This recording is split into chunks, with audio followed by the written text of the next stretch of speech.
Thank you, and good evening. So my talk tonight is about two very strange bedfellows. Entrepreneurial socialism, more accustomed to the far left and the far right of our political parties. But I'm going to tell you why these two opposites actually attract. I am an entrepreneur and I am a socialist. I'm a socialist because I've never forgotten where I've come from. I would spend my Sundays going to B&Q with my father, not to get a light bulb or a plug, but actually to go through B&Q's bins. I am a son of a docker, and they were going through strikes at the time, and times were absolutely tough. On this one day, we struck gold. We found a huge array of carpet tile sample ends, the sort of carpet tile sample ends you would find in a carpet showroom. We took them home to our house. On the Monday, when I came from school, I found our 20-year-old threadbare carpet picked up off the floor and placed on the wall. And my dad said, "Look at our tapestry. Isn't it amazing?" But what he really meant to say was, we just couldn't afford wallpaper.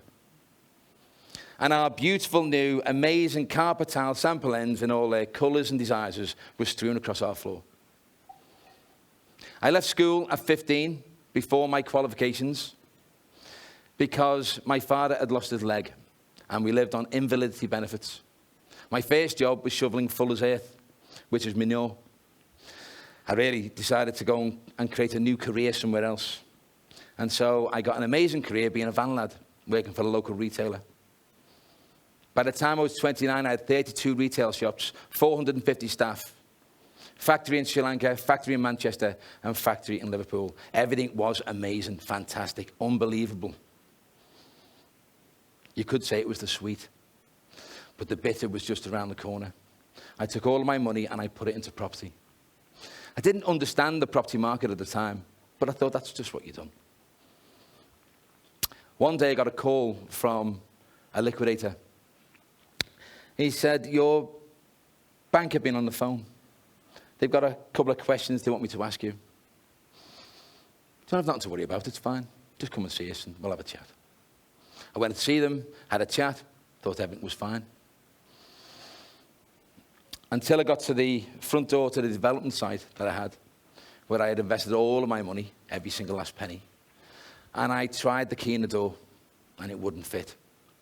I tried it sideways, I tried it upside down. I even put it away and tried a new set of keys that I knew it wouldn't be. But I tried them as well. I stood there for 15 minutes. Half of my brain said, "You're fine, it's okay. They just changed the locks." But the other side of my brain said, "They changed the locks because you've lost the building. You're going to go into liquidation, and ultimately you will go bankrupt." I stood there for another 5 or 10 minutes, trying to reason with the door to let me in, and in some way, if it let me in, maybe my issues would all be over. Ultimately, I turned away and I walked home. Halfway home, I was realizing that the personal guarantee that I gave the bank actually was joint and several, and the guarantee spread across the two. So if I was going to lose that property, I was going to lose my home as well. So what I'd done, what all developers done at the time of the world crash, I went to bed. I stayed there for 3 days, and a bailiff come to the door and said, "Mr. Kenwright, we're going to take away your property today." And I used all of my scouse guile to ensure that I stayed, and thankfully, I did. And then I went back to bed. 1 month led to 2, led to 3. I went to bed for 3 whole months, until one day I got a phone call from my daughter. My daughter went to private school, and she was 14 years of age.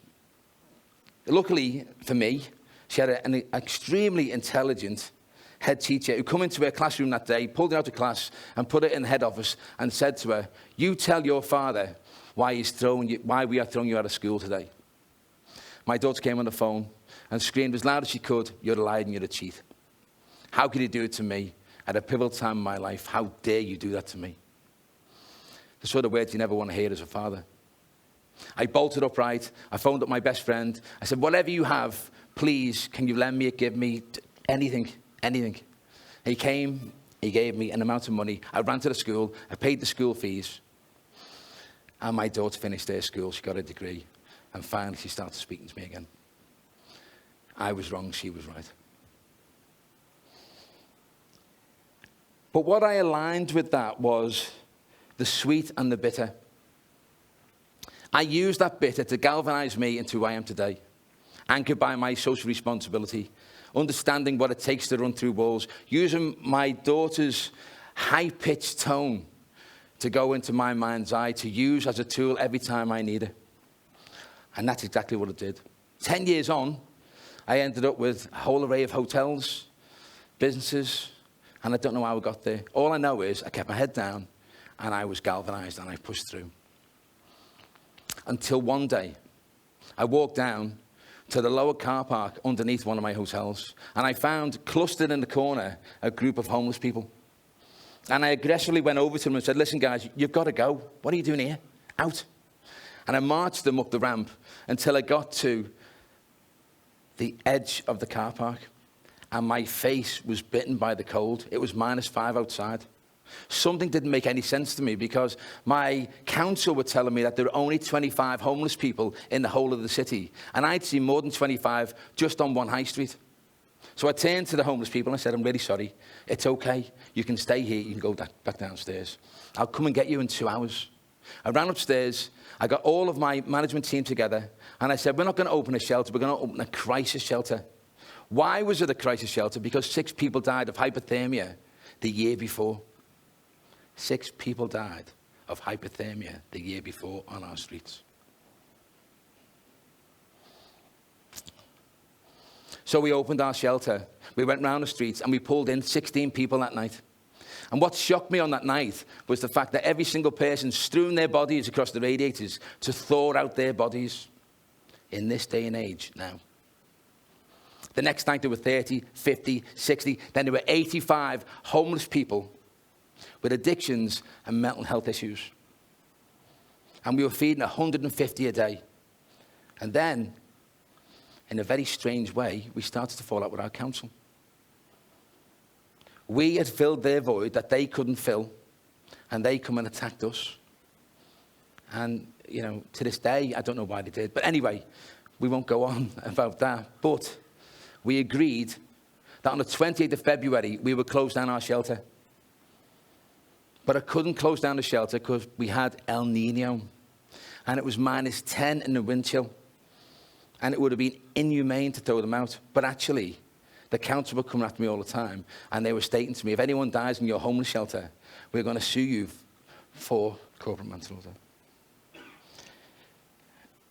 So you can tell that at the end of February to the end of March, just how sinister a period this was. But I used that galvanization and I used that high-pitched voice from my daughter to push me through. We got to the end of March and I turned out to our council and I said, if it doesn't get any better, we will open up again next winter. And we did. We opened up Cotton Street. But Cotton Street is a different type of homeless shelter. It's one that an entrepreneur would do.